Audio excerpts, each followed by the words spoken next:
nekk ci région de Thiès département bu Tivaouane bokk ci commune bu Dara Khoudoss waa dëkk boobule di Fod li ëpp fukki at ñoo ngi jàmbaarloo ak entreprise boobule ñu naan Eramet GCO nekk di exploiter zircon lu andi cooli mooy dañ leen jëlee seen dëkkuwaay tuxul leen ci bërëb yu méngoowul ak luñ leen dig ñoom nag lu ñuy ñaxtu bokk na ci wàllum ndox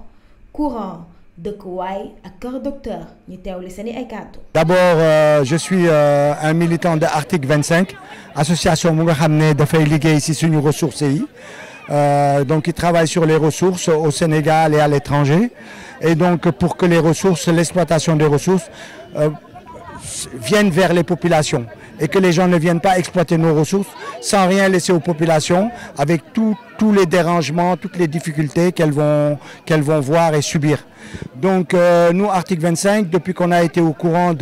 des actions de Eramet, Eramet c'est une multinationale française, elle a acheté la société à une société australienne et donc qui exploite ici le sable que nous avons ici pour en sortir du zircon. Donc c'est du sable riche et le problème qu'on a avec cette structure qui a une belle technologie pour récupérer le zircon, le problème que nous avons c'est qu'en fait elle déplace les populations, notamment les villages. Ici on est dans le village de Foot, c'est un village qui a été déplacé. Le village se situe près de la mer et aujourd'hui il se situe ici à l'intérieur des terres et on leur a construit des bâtiments. La plupart des gens ne sont pas satisfaits de ces bâtiments parce que ça ne correspond pas à notre culture et à notre manière de vivre. Par exemple, il y avait le père, le fils, le beau-frère, etc., qui habitaient ensemble et qui partageaient les repas ensemble, etc. Or, aujourd'hui, on les a séparés et qui font qu'ils ne peuvent plus partager les repas ensemble, ne serait-ce qu'au plan économique, sans parler de la convivialité. Ensuite, on a déplacé les cimetières. Donc on les a profanés. Tous les cimetières des villages aux alentours ont été profanés, déplacés, sans aucune explication, sans aucun document. À ce jour, on ne sait pas combien de cimetières ont été profanés. Et pourtant, on est au Sénégal. Dans notre culture, on n'accepte pas de toucher les cimetières. Et donc, ils ont profané des cimetières. Là, c'est un village sans eau. La distribution d'eau qu'ils ont mise en place ne fonctionne pas. L'eau n'est pas potable. Vous allez voir tout à l'heure dans les maisons comment les gens arrivent à obtenir de l'eau. Ils font des puits et ils récupèrent de l'eau qui n'est pas potable. Ils boivent cette eau-là et souvent même dans des maisons, quand ils creusent, il n'y a pas d'eau. Donc les femmes peuvent rester 3-4 jours, il n'y a pas d'eau. Qu'est-ce qu'ils ont fait? Ils ont mis en place un service pour emmener de l'eau par des conteneurs une fois par jour. Et donc, par exemple, ils se sont retrouvés à la Tabaski sans eau, parce que la personne qui faisait ça ne pouvait pas venir. Ils se sont retrouvés à la Korité sans eau. Et aujourd'hui, par exemple, les femmes se plaignent. Et aujourd'hui, c'est les femmes qui ont demandé à manifester. C'est les femmes que vous voyez un peu dans le village qui viennent pour manifester contre cet état de fait. Donc, le but de cette manifestation, c'est d'abord de demander à ce que dans ce village, on ait de l'eau. Il n'y a pas d'eau. Sans eau, on ne peut pas vivre. D'une part. Deuxièmement, discuter sur toutes les questions liées aux habitations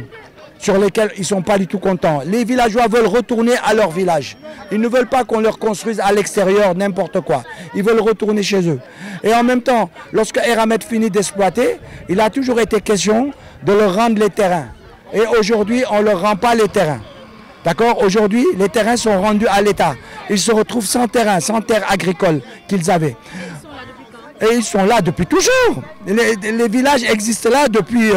100 ans, ils sont là, il n'y a aucun souci. Ils ont leurs morts, ils ont leurs défunts, c'est là qu'ils ont vécu, qu'ils ont évolué. Mais on les a changés en fait. On les a transportés vers un autre lieu. C'est pour ça que nous revendiquons toutes ces questions. On revendique aussi un autre aspect important. On veut connaître quelles sont les conditions d'exploitation de cette mine. Est-ce que ça respecte l'environnement? Est-ce que ça respecte aujourd'hui les nappes phréatiques? Est-ce que ça ne les remet pas en cause? Donc il y a plein de choses sur lesquelles on n'est pas au courant et ils ne veulent pas nous donner des documents. Ils nous ont dit lorsqu'on les a rencontrés en France, parce qu'on a fait une manifestation là-bas, ils nous ont reçus, ils nous ont dit non, les documents sont avec l'État sénégalais. Or ils ne veulent pas l'écrire et l'État sénégalais ne répond pas, ne dit rien. C'est ça, Eramet. Et Eramet nous dit que les documents, c'est avec l'État sénégalais. Nous, on n'a rien vu. Nous, on veut, en tant que société civile, pouvoir vérifier le respect de l'environnement. Vous avez vu le désert de Lompoul. Lompoul est à quelques kilomètres d'ici. Il n'y a plus de désert. Ils sont passés là-bas, ils ont tout écrasé, ils ont tout enlevé. Donc pour nous, l'exploitation, comme on le dit, c'est pas tout. On ne va pas venir exploiter nécessairement et foutre en l'air notre cadre de vie. Si on exploite, c'est pour le bien-être des populations. Donc voilà un peu la situation. Nous allons commencer la manifestation dans quelques moments. Les gens sont en train de se préparer, comme vous voyez. Et donc, on va voir ce que ça va donner. Mais ici, on est venu pour revendiquer, pour faire en sorte que Eramet accepte de discuter. Parce que Eramet ne veut pas discuter. Et Eramet nous impose son point de vue. Voilà. Voilà un peu ce que je voulais vous dire en entrée par rapport à cette manifestation. Mais je vous invite à aller dans les maisons, à filmer, à voir la situation de l'eau, là où il y en a, quelle forme d'eau et là où il n'y en a pas. Et de vérifier de par vous-même que la distribution d'eau par les robinets ne fonctionne pas. amuñu ndox te ndox mi boole ci dafa konk coy kenn mënu ko naan ku ci naan ñeeri fan nga feebar ku dem hôpital ñi tere la ndox mi am nañ jafe-jafe ndox lool te ndox mi dañ ko ragal. te balaa ñu am ndox mi ba tey gas bi pag bi gis ngeen pag bi ni mu mel même bu fa xale daane di dee mbaam kaw gooñu barki démb yóbbu rek li fi jigéen wérul mu doon dugg bi muy root mu doon ci biir kam waaw mu doon ci biir xam nga loolu yëpp dañse la kaw nañ sonn ci ndox mi lool ndax dib baraki ba léegi amuñu ndox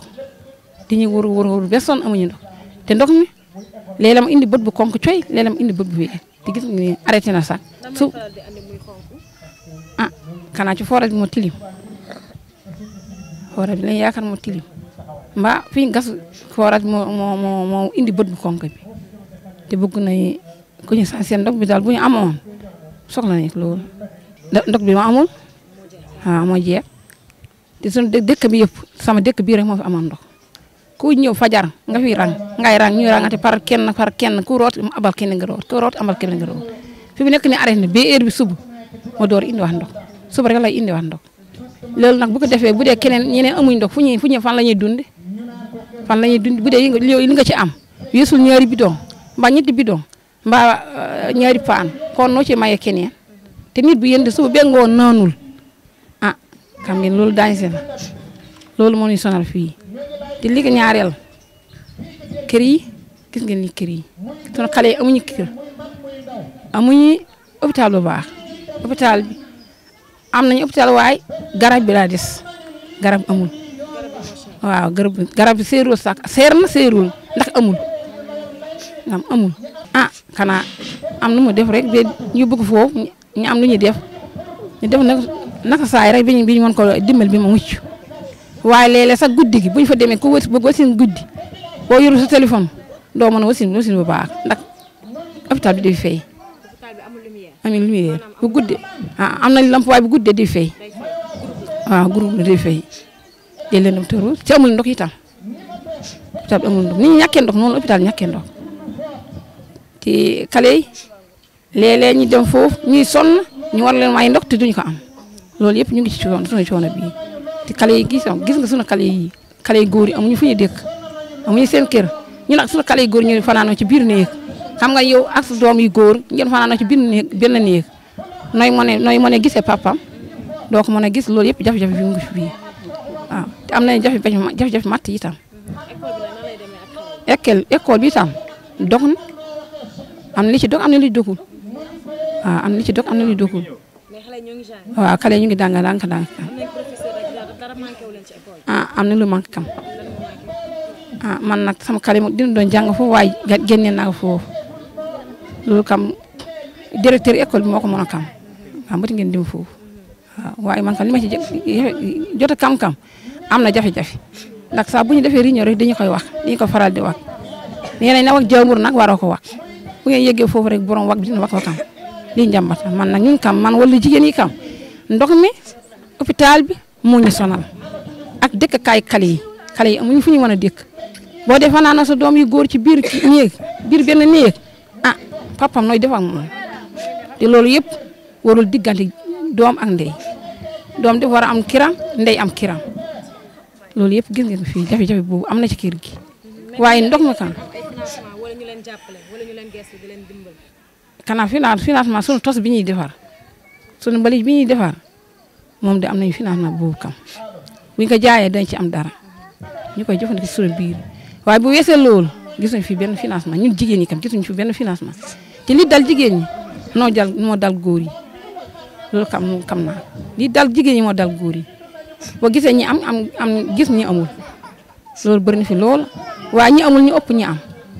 waaw. forage bi si li ñu mën a wax ci forage bi si fii ci Fot maanaam mooy su ngeen ko xoolee bu baax dina xam ni forage bi ñu ko doon defar du woon pour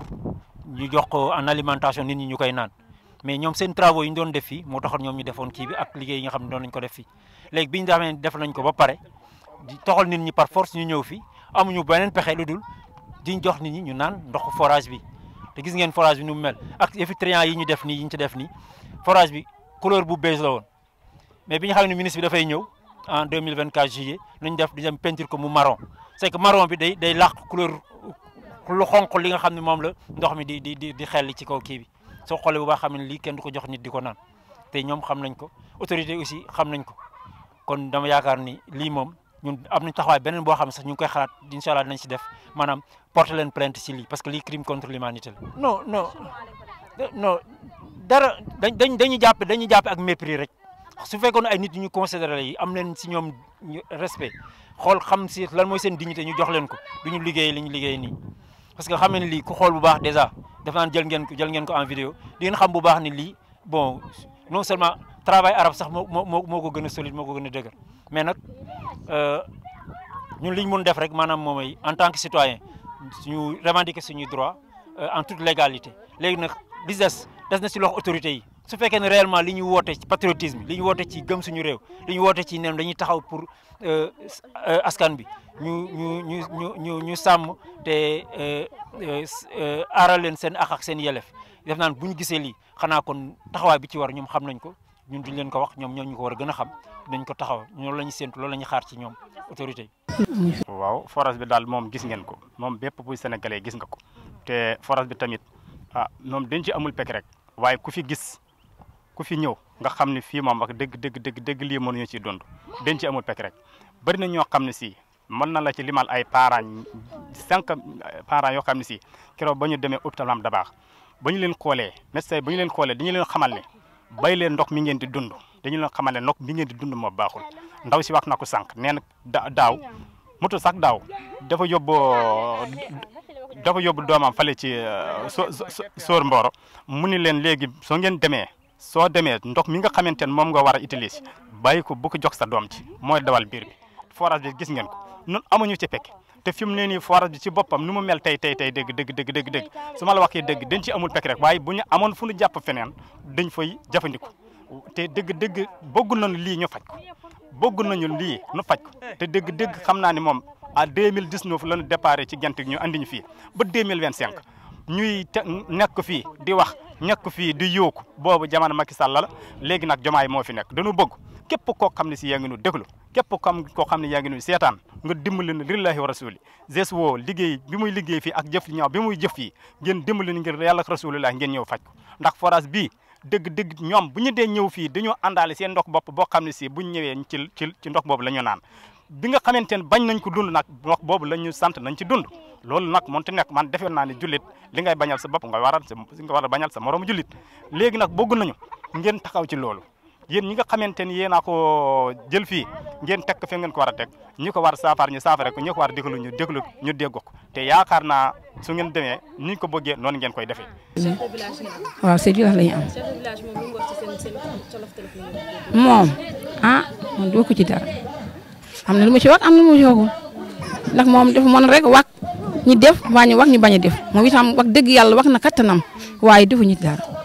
am na ñu def nag am waaye am na ñu deful. waaw c'est du laat am na lu ma ci def lu ma wax ñi def ko waaye am na li mu wax li nga xam ne wax na waaye defuñu ko li muy wax defuñu ko moo ëpp li ñuy wax def ñi def suñu doon ñaan ndimbal ndox kër hôpital courant école bi loolu daal soxla nañu ak matt yi doy ndax fi mu nekk nii kenn benn jigéen ñëmatul dugg àll bi di wut matt voilà boobu nga gis foofu góor gu mel na asan góor gi mu dëdd defu nag sudul noonu. waaw loolu ko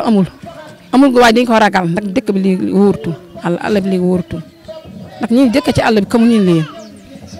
loolu moo waral mbir mi fii am na lamp yi nga xam ne fii di takk waaye am na fii ñeenti lamp yi nga xam duñ takk dañuy fay ñoom duñ takk woor boobu dee lindam tërus du takk waaw kay merci jërëjëf. soxna si bul sonn Birame Souleye egsiwul fii Birame Souleye egsiwul fii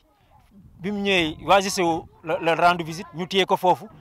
après ba mu guddi ñu jël ko yóbbu ko mu wër dafa naan booru Jurmel xaw ma coxmaat xaw ma fan foofu la demee foofu la mujjee bu ñu demee suñu chef de village ñu woo ko téléphone mu ñëw fa ñu toog ñu wax ak ñoom ñu ni dem nañ fot mais Birame Souleye tegul tànkam fii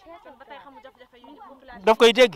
te dañu woon te ñun am nañu ay audio sax si foofu bi mu fa toogee ñu wax ne moom lu mu guddi lu mu metti dina egg si fot parce que lu mu dégg si fot dina ko kii mais mu jóg eggale la moo tax moom moo ci war a mën a tontu ñun mënu ci tontu si place am mais li si mën nekk rek maanaam mooy ñun vraiment naqarul nañu loolu parce que tool ni Birame Souleye xam bu baax li mu demee nekkoon si opposition gisoon déggoon situation bi nu mu demee mu ñëw nekk ministre nekk ñu am yaakaar ci moom mu ñëw ba Daaru Xudus ñëw ba usine GCO war a ñëw seet si xool suñu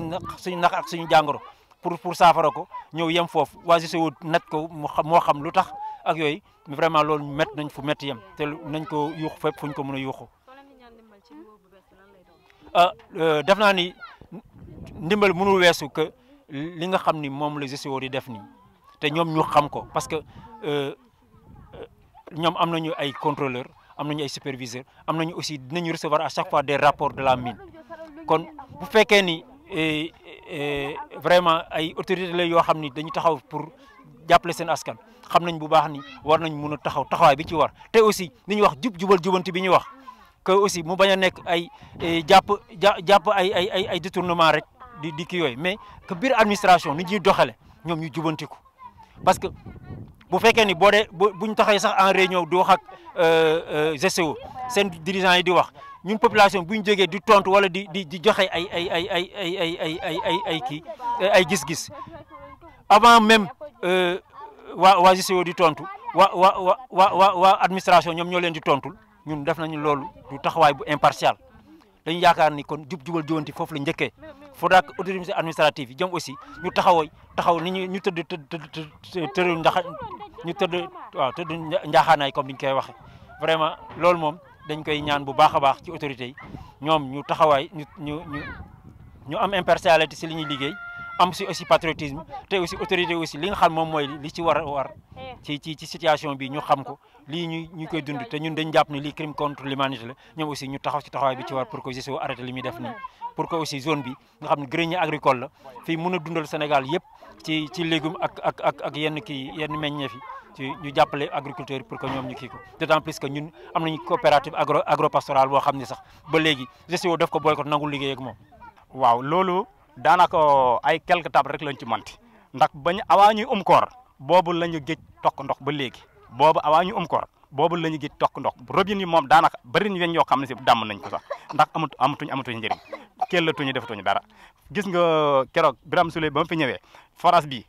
dañu xamoon ne dina fi ñëw bañ ma gis couleur bi ñu andi seen peinture boo xam ne si dafa nuroog forage ñu del di ko peinture bañ ko peinture rek moom ko fi ñëw da ngaa defee ni melakaan bi nii la waaye du nii ñoom ñoo ko def dañu bañ affaire bi feeñ waaw léegi nag dañu leen xamal ne lii moom ku nekk ko gis na ñun lépp li ñuy vidéo ñu koy envoyé fenn ñun da ngeen di déplacer ba ngeen ñëw soo ngeen ñëwee ngeen gisal seen bopp jot di gis nag bokku ci ñi nga xam ne jot nañ ñëw fii ñëw nañ fi ay yooni yoon bëgg nañu ñooñu ñu dimbali ñu lillahi wa rasuli ñëw faj lii moo métti na dañu fi amul pekk rek. ñoom nag ñu ngi ñaan état du Sénégal mu gëstu leen bu baax a baax ndax seen problème moo ñu bëgg yàgg te ba tey amagul benn solution pour saafaral ko.